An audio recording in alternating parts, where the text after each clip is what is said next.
Hello guys, welcome back to your channel Rakshit classes.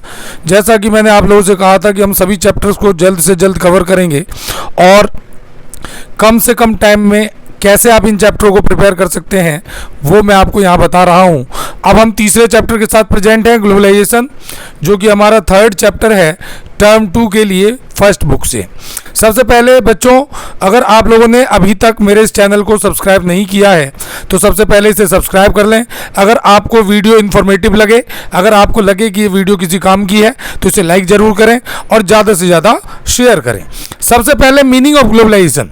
Dear students, globalisation as a concept fundamentally deals with flows, यानी globalisation जो है वो flows में के ऊपर काम करता है।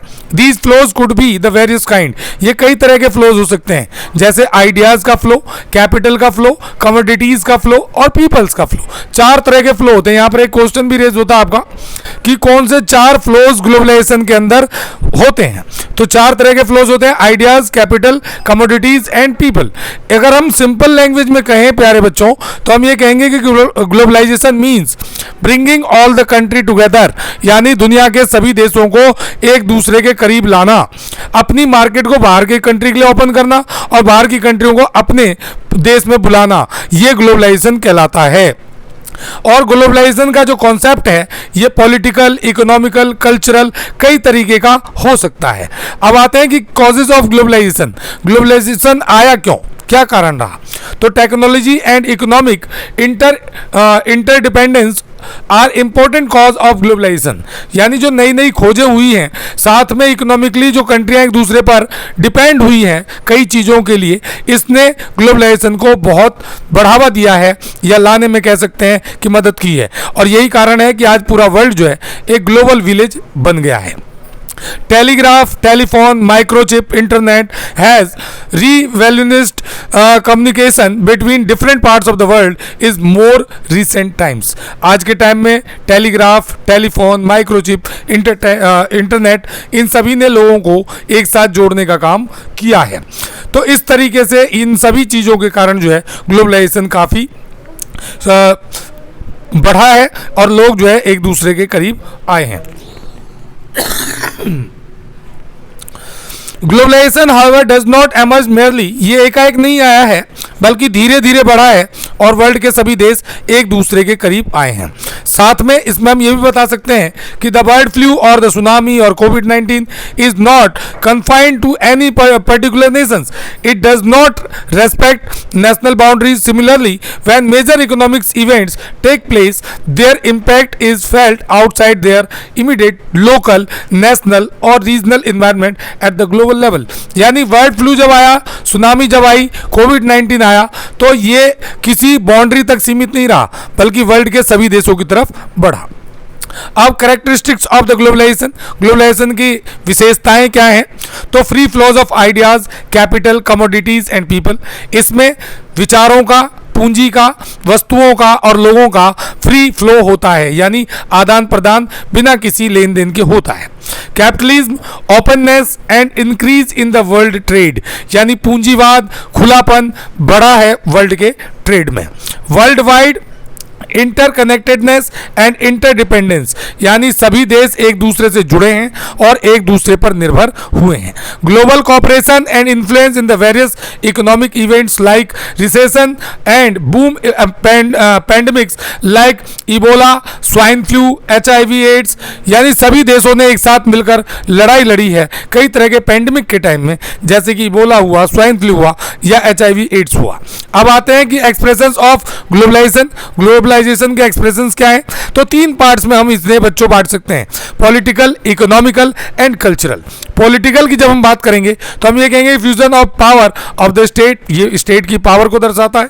Does not always reduce state capacity, ये हमेशा स्टेट की कैपेसिटी को कम नहीं करता, जैसा कि ये ब्लेम होता है कि ग्लोबलाइजेशन के कारण स्टेट की कैपेसिटी कम हुई है। इकोनॉमिकल अगर बात हम करें तो हम ये कहेंगे कि इन्वॉल्व्स ग्रेटर इकोनॉमिक फ्लो, इसमें इकोनॉमिक फ्लो बढ़ता है अमंग कंट्रीज, अलग अलग कंट्रियों के बीच। Greaterness generates economic wellbeing for people, लोगों को और अच्छा जीवन का स्तर यानी अच्छा रहन सहन ये प्रोवाइड करता है। कल्चरल की अगर हम बात करते हैं तो हम ये कहेंगे कि emerges and enlarge choices and modifies our culture without disturbing our tradition. ये हमारे ट्रेडिशन को बर्बाद किए बगैर, इफेक्ट किए बगैर, ये हमें नए कल्चर से मिलाने का काम करता है डियर स्टूडेंट्स। अब आते हैं इफेक्ट्स ऑफ ग्लोबलाइजेशन। बहुत इंपॉर्टेंट पॉइंट है प्यारे बच्चों, इसको जरा ध्यान से आप लोग समझेंगे कि ये इकोनॉमिकल, पॉलिटिकल और कल्चरल पॉजिटिव और नेगेटिव इंपैक्ट क्या है। सबसे पहले हम इकोनॉमिकल की बात कर लेते हैं। अच्छा, इसे शुरू करने से पहले प्यारे बच्चों, अगर अभी तक आपने इस चैनल को सब्सक्राइब नहीं किया है तो पहले इसे सब्सक्राइब जरूर कर लें, लाइक करें, ज़्यादा से ज़्यादा शेयर करें। तो इकोनॉमिकल पॉजिटिव इंपैक्ट्स क्या है? इंक्रीज इकोनॉमिकल इंपैक्ट्स, ये इकोनॉमिकल इंपैक्ट्स को बढ़ाता है। इंक्रीज इन बिजनेस एक्टिविटीज, ये बिजनेस एक्टिविटीज को बढ़ाता है। इंक्रीज इन इकोनॉमिकल ग्रोथ, ये किसी भी देश के इकोनॉमिकल ग्रोथ को बढ़ाता है। प्रिवेंट म्यूचुअल डिपेंडेंसी, यानी ये जो है एक दूसरे पर डिपेंडेंसी को बढ़ाता है। इसके अलावा नेगेटिव क्या है? Block the flows of history, history के ब्लॉक्स को, फ्लो को बंद करता है। Gap between rich and poor increase, इसमें क्या होता है कि अमीर देश और अमीर होता जाता है, गरीब और देश गरीब होता जाता है। More benefits to developed country, इसका ग्लोबलाइजेशन का सबसे ज़्यादा फायदा अमीर देशों को पहुंचता है। और इकोनॉमिक कॉलोनिज्म, यानी नई तरह की गुलामी देखने को मिलती है, जिसमें अमीर देश जो हैं छोटे देशों पर अपना दबदबा कायम कर लेते हैं और उन्हें अपने फायदे के लिए यूज करते हैं। पॉलिटिकल की बात अगर हम करें डियर स्टूडेंट्स, तो पॉजिटिव में इसके अंदर आता है कि increase in the efficiency of state due to the rise of technology and information, इसने स्टेट की एफिशिएंसी को बढ़ाया है क्योंकि नई टेक्नोलॉजीज, इंफॉर्मेशन टेक्नोलॉजीज उभर कर सामने आई है। दूसरा, अल्टरनेटिव मीन्स ऑफ प्रोटेक्शन, कई तरह के अल्टरनेटिव मीन्स आ गए प्रोटेक्शन के, जैसे आज सीसीटीवी कैमराज हैं, जैसे ड्रोन कैमराज हैं, जिससे कि काफ़ी सेफ्टी होती है किसी भी प्लेस की। The role of available state has diminished और बट नॉट एलिमिनेटेड, इसमें जो है स्टेट की स्थिति कम हुई है लेकिन ख़त्म नहीं हुई है। नेगेटिव इंपैक्ट की बात अगर हम करें तो हम ये कहेंगे कि minimum intervention of state, state का काम सीमित हो गया है। डिटर्मिनेट्स मार्केट इकोनॉमी, यानी ये मार्केट इकोनॉमी पर निर्भर हो गया है। इंक्रीज इन एमएनसीज, मल्टीनेशनल कंपनियां बढ़ने लगी हैं देश के अंदर। आफ्टर स्टेट सोवेरेनिटी, यानी सोवेरेनिटी जो है कम हुई है स्टेट की। Less role of public welfare state, यानी पहले जो जन कल्याण के काम होते थे वो कम हुए हैं इसके कारण। अगर हम कल्चरल की बात करें डियर स्टूडेंट्स, पॉजिटिव इंपैक्ट की, तो हम ये कहेंगे कि कल्चरल होमोजेनिटी, यानी कल्चरल होमोजेनिटी हुई है, यानी मिक्सचर हुआ है कल्चर्स का। दूसरा, increases the area of choice due to external cultural influence, यानी बाहर के कल्चर के लिए हमारे पास कई तरह के चॉइसेस आ गए हैं, यानी हम अपने कल्चर को अपनाएं या वेस्टर्न कल्चर को अपनाएं या किसी अदर कंट्री के कल्चर को अपनाएं, कई तरह की चॉइसेस हैं। नेगेटिव इंपैक्ट अगर हम कल्चरल में कहें तो हम ये कहेंगे कि ending of originality of culture of each country, अपने देश की सभ्यता जो है वो धीरे धीरे खत्म होती जा रही है। इसके अलावा disappearance of culture of less powerful society, जो सोसाइटियां कम पावरफुल हैं वो धीरे धीरे खत्म होती जा रही। The culture of least developed and developing countries is being westernised, यानी जो विकसित, अल्प विकसित देश हैं या डेवलपिंग देश हैं, उन देशों की जो कल्चर है वो वेस्टर्नाइज्ड होता जा रहा है, यानी वहाँ के लोग जो हैं वेस्टर्न कल्चर को एडॉप्ट कर रहे हैं। अब हम आते हैं कि कॉन्सिक्वेंसेस क्या हैं डियर स्टूडेंट्स इसके।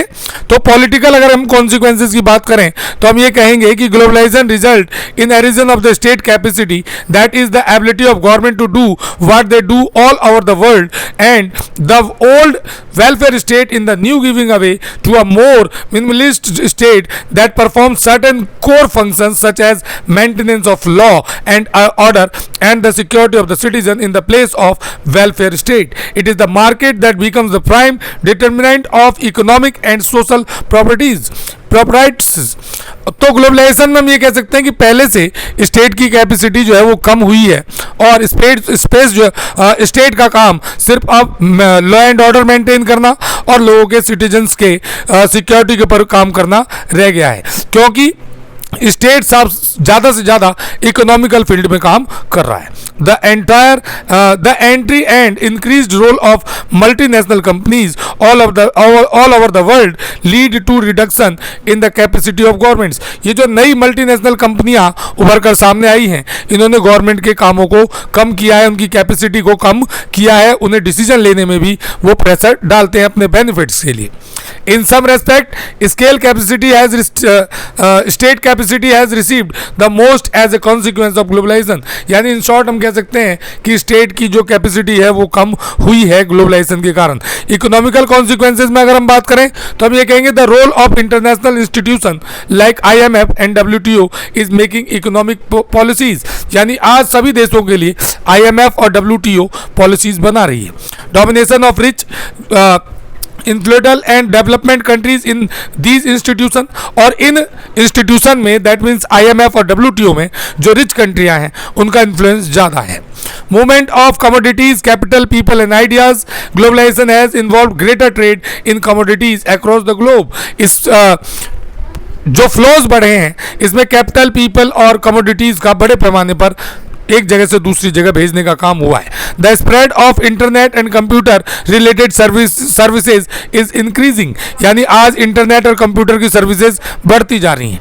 Developed countries have carefully guarded their border with visa policies to ensure that citizens of other countries cannot take away the job of their own citizens. जो अमीर कंट्रियां हैं उन्होंने वीज़ा पॉलिसी लगाई हुई है ताकि बाहर के देश आकर उनके खुद के सिटीजन्स की नौकरियां ना छीने.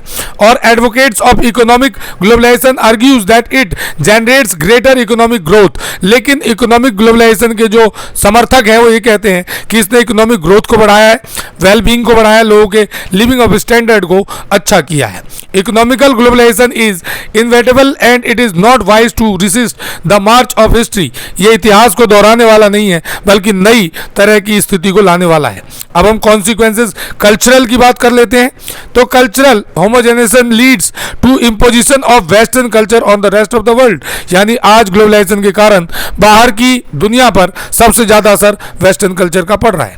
Globalisation poses threat to the culture in the world. यानी किसी भी देश का कल्चर जो है वो आज खतरे में पड़ा हुआ है. It's lead to the shrink of rich culture heritage to of entire globe. यानी जो देश अमीर देश हैं उनका कल्चर सभी देश फॉलो कर रहे हैं आज. तो इस तरीके से जो देश की अपना, अब किसी भी देश का अपना कल्चर है वो धीरे धीरे खत्म होता जा रहा है. अब हम बात करते हैं कि इंडिया के ऊपर क्या असर पड़ा है ग्लोबलाइजेशन का. तो डियर स्टूडेंट्स, इसमें इन पॉइंटों से अलग भी मैं आप लोगों को बताता हूं, ध्यान से आप लोग सुनेंगे कि ग्लोबलाइजेशन के ऊपर नेगेटिव, इंडिया के ऊपर नेगेटिव और पॉजिटिव दोनों तरह के इंपैक्ट पड़े. इंडिया के ऊपर नेगेटिव, पहले पॉजिटिव इंपैक्ट की बात करते हैं तो हम ये कहेंगे कि सबसे पहले रेज इन एम्प्लॉयमेंट बढ़ा है. जब बाहर की कंपनी आई, उन्होंने अपना प्लांट लगाया तो ज़्यादा से ज़्यादा लोगों को रोजगार मिला. जब एम्प्लॉयमेंट बढ़ा तो दूसरा पॉइंट आएगा डियर स्टूडेंट्स कि नेशनल इनकम, इंडिविजुअल इनकम बढ़ी है. इंडिविजुअल इनकम कैसे बढ़ी है? जब जॉब मिलेगी तो लोगों की इनकम भी बढ़ेगी. तो दूसरा पॉइंट आ जाता है रेज इन इंडिविजुअल इनकम. थर्ड पॉइंट आता है डियर स्टूडेंट्स रेज इन GDP. देश का GDP भी बढ़ा है. जब लोगों की कमाई बढ़ेगी तो क्योंकि टोटल इनकम अगर लोगों की जोड़ दें तो उसी से GDP बनता है. तो इस तरीके से हम कह सकते हैं कि GDP रेज हुआ है. इसके अलावा लोगों को कई तरह के चॉइसेस मिले. पहले क्या होता था कि केवल एक प्रोडक्ट का एक ही मैन्युफैक्चरर होता था, लेकिन आज अगर हम एग्जांपल के लिए मोबाइल खरीदने जाएं तो मोबाइल की कई सारी कंपनियां हैं, हमारे पास कई सारी चॉइसेस हैं. तो लोगों के पास चॉइसेस बढ़े हैं ग्लोबलाइजेशन के कारण इंडिया में. इसके अलावा लिविंग ऑफ स्टैंडर्ड बढ़ा है. आज पहले लोग मोबाइल के बारे में नहीं जानते थे, पहले लोगों के पास कार नहीं हुआ करती थी, कई तरह की फैसिलिटीज नहीं थी. आज ग्लोबलाइजेशन के कारण आम आदमी भी एक अच्छा जीवन बिता रहा है. तो लिविंग ऑफ स्टैंडर्ड हाई हुआ है लोगों का. अब नेगेटिव इंपैक्ट की बात अगर हम करें तो हम ये कहेंगे कि देश की जो कंपनियां हैं उनका विनाश हुआ है. कैसे? जब MNC आकर सस्ते दामों पर चीजें बेचेंगी तो देश की कंपनियों का सामान अगर महंगा होगा तो वो कौन खरीदेगा? फॉर एग्जाम्पल मान लो चाइना का, जैसे हम दिवाली के ऊपर कोई लड़ी लगाते हैं तो चाइना का सामान 40 रुपए का आता है. अगर वही इंडियन लड़ी हम खरीदते हैं तो वो 100 रुपये या 150 रुपये की आती. तो लोग ये सोचते हैं कि क्योंकि ये हर साल खराब होता है तो क्यों ना चाइनीज प्रोडक्ट ही ले लिया जाए, नेक्स्ट ईयर फिर नया ले लेंगे. तो ऐसे में क्या होगा कि चाइना की कंपनी का माल तो बिकेगा लेकिन इंडियन कंपनियां जो है धीरे धीरे ठप हो जाएंगी, बंद हो जाएंगी. तो देश की कंपनियों का विनाश होता है. पहला नेगेटिव इंपैक्ट। दूसरे नंबर पर अगर हम बात करें तो हम ये कहेंगे कि जब देश की कंपनियां बंद होंगी तो अनएम्प्लॉयमेंट फैलेगा, जो लोग उसमें काम कर रहे थे वो बेरोजगार होंगे। तीसरा, न्यू कॉलोनियलिज्म फैल रहा है, नई तरह की गुलामी। ये जो एमएनसीआं हैं ये देश की कंपनी देश में अपना इन्वेस्ट करके पैसा लगा के गवर्नमेंट के ऊपर प्रेशर डालती हैं उनकी पॉलिसीज के ऊपर। तो इस तरीके से देखने में तो देश गुलाम नहीं लगता, लेकिन कभी कभी इंटरनली वो देश गुलाम बन जाता है, जिसे हम न्यू कॉलोनियलिज्म कहते हैं। तो इस तरह से नई तरह की गुलामी फैल रही। इसके अलावा टेररिज्म भी बढ़ा है ग्लोबलाइजेशन के कारण। क्यों? क्योंकि कई बार व्यापारी लोग व्यापारियों की वेशभूषा में आतंकवादी देश की सीमा में घुस आते हैं, जिससे कि देश को काफी नुकसान पहुंचता है। और इसके अलावा देश का सारा पैसा जो है, पूंजी जो है, वो बाहर चली जाती है एमएनसी के थ्रू। तो इस तरीके से इंडिया के ऊपर इसके नेगेटिव इंपैक्ट भी है, पॉजिटिव इंपैक्ट भी है। अगर हम एनवायरनमेंट के ऊपर बात करें तो एनवायरनमेंट के ऊपर भी ग्लोबलाइजेशन के इंपैक्ट पड़े। एनवायरनमेंट के ऊपर क्या इंपैक्ट पड़ा है? सबसे पहले पॉजिटिव बात करते हैं तो एनवायरनमेंट में नई नई तरह की सीड्स मिली है फार्मर्स को, एग्रीकल्चर बढ़ा है, पहले से प्रोडक्शन बढ़ा है। लेकिन नेगेटिव की अगर हम बात करें तो हम ये कहेंगे कि हम ऐसे सीड्स का यूज कर रहे हैं जिससे कि लैंड डिग्रेडेशन हो रहा है, जैसे कि जिससे कि सॉइल जो है बर्बाद हो रही है। आने वाले समय में हो सकता है कि मिट्टी से कुछ भी ना हो। इसके अलावा पेड़ों को काट रहे हैं एमएनसीज के कारण, बड़ी संख्या में पेड़ों को काटकर जो है कंपनियां एस्टेब्लिश की जा रही हैं, जिसके कारण ग्लोबल वार्मिंग फैल रही है, तो पॉल्यूशन बढ़ रहा है। इसके अलावा पेड़ों को काटने के कारण एनवायरमेंटल डिग्रेडेशन हो रहा है। तो इस तरीके से हम ये कह सकते हैं कि एनवायरनमेंट के ऊपर भी इसका बुरा असर पड़ा है। तो डियर स्टूडेंट्स, इस चैप्टर से इतना ही, और ये सारे मैं समझता हूँ कि सारे इंपॉर्टेंट टॉपिक्स हमने इसमें कवर किए। अगर आप लोगों को ये वीडियो इंफॉर्मेटिव लगी हो तो प्लीज़ एंड प्लीज़ इसे लाइक जरूर करें, ज़्यादा से ज़्यादा शेयर करें। अगर आपने अभी तक इसे सब्सक्राइब नहीं किया है, अगर आपने हमारे चैनल को सब्सक्राइब नहीं किया है, तो पहले इसे सब्सक्राइब जरूर कर लें, बेल आइकन को प्रेस कर लें, ताकि आने वाली सभी वीडियोस आप लोगों तक पहुंचती रहे। इस वीडियो को सुनने के लिए बहुत बहुत धन्यवाद। Thank you so much. Have a nice day. मिलते हैं नई वीडियो के साथ अगले बुक के फर्स्ट चैप्टर के साथ। Thank you so much.